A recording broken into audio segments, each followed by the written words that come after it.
What's going on, guys?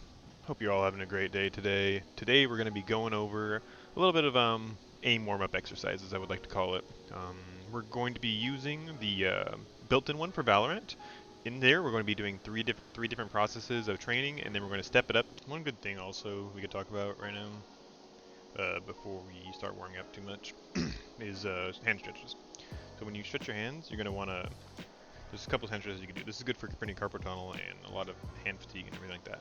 It's good to do between rounds and to stretch, to keep your aim tight. Alright, so you're going to get your hand, put it straight out, lock your elbow's locked, grab your fingers with the other fingers, pull back. And then if you don't feel anything, grab your thumb and pull back. And you should feel it stretching all through all your tendons here, goes through all this. You should feel it pull. Hold that for, until you feel uncomfortable. And then switch it. Put your forearm straight like this, fist out, fist into camera. Pa, some at 1G, some smash. Anyways, grab this, knuckle in, your wrist is turning inwards. Camera angle. Your wrist is turning inwards like this. You turn your knuckle inwards, your wrist inwards. You pull on it like this. So your wrist is tucked and you're pulling in. You should feel that stretching all along this backside, which are more tendons for your fingers. You don't need to keep your thumb tucked. Just leave it up. There you go. Pop it like that. This one, put your elbow like this. Tuck your elbow in, hand to hand, and you're stretching. You feel it stretch. Just stretching those tendons more. Do it for both hands. Knuckle, wrist in, pull, hand out, and pull. Boom. Do that between rounds.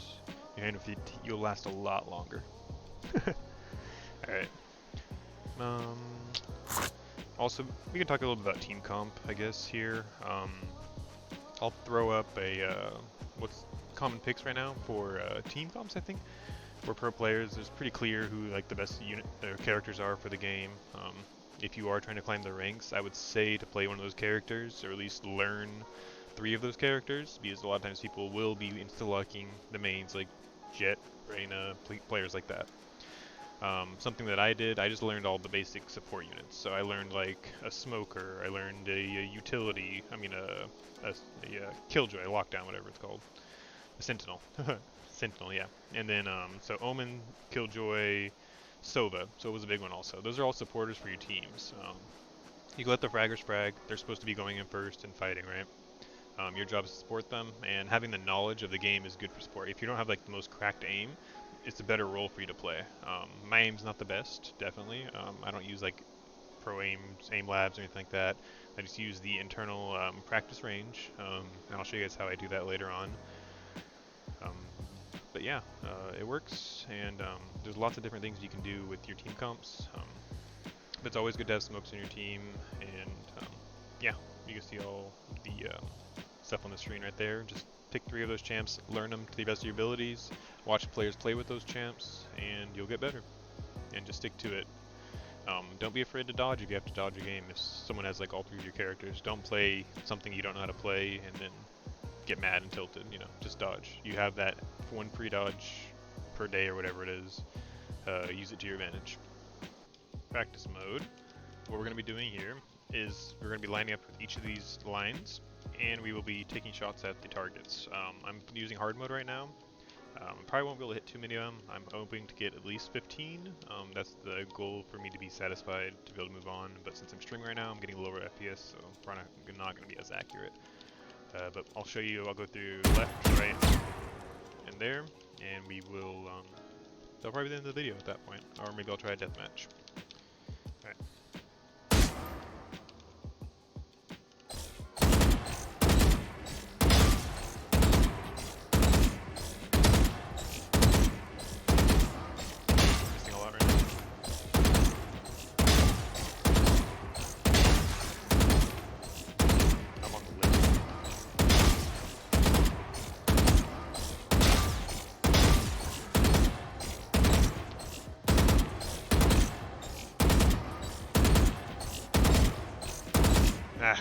I was missing by a lot right there. A lot of little misses, which is unfortunate.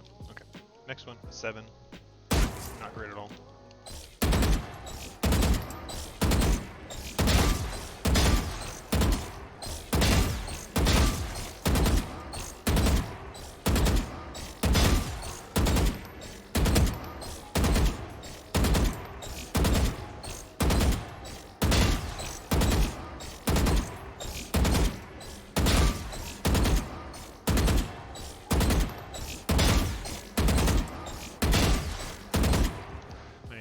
today.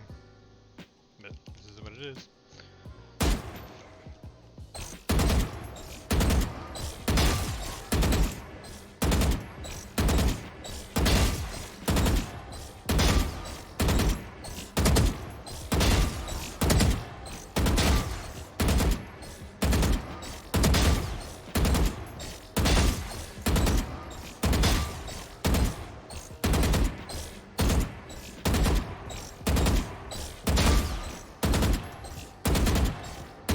Ah!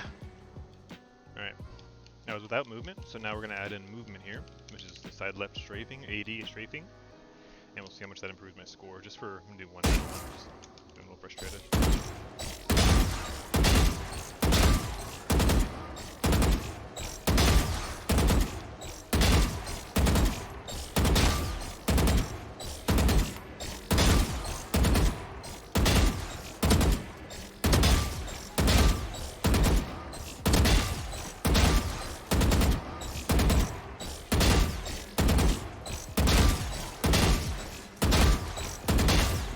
There you go, 17. Pretty happy with that. So that's why it's good to do like your straight lines like this and constantly flicking back after you take your shot.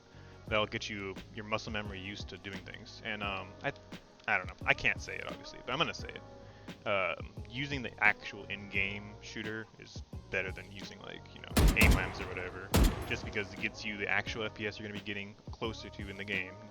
It gets you closer to that actual FPS, one, and it gets you used to the guns, the recoil, the sounds, the character models, all that stuff. I mean, I don't know how exact aim labs is, but this is the actual game, you know? And that's what I'm basing it on. Let's do some corner peeking here. So corner peeking is really important for this. So like one thing that a lot of people do, I think I talked about in the last video a little bit, but since the video was trash, we'll keep talking about this. I'll probably bring it up over multiple videos. So here we go. So when you're corner peeking, right, you know an enemy's here.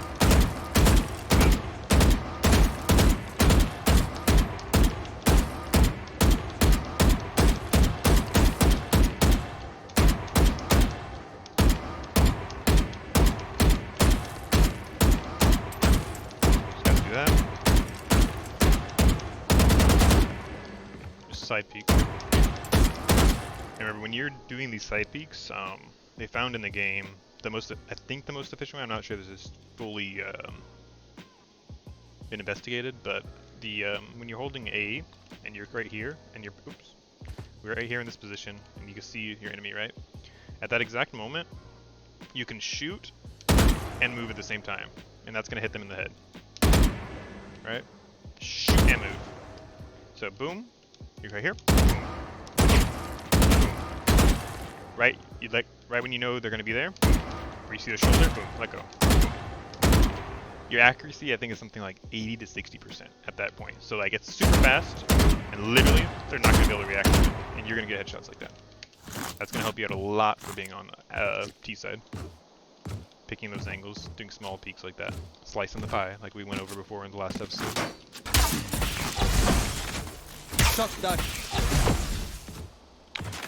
Alright, well, thank you all for coming. I appreciate you all watching this video.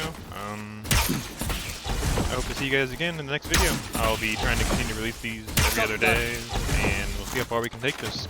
Probably won't be streaming until my new PC gets built. I might try some Pokemon or something like that, just to, you know, get some life in the channel. But all in all, that's all we got, folks.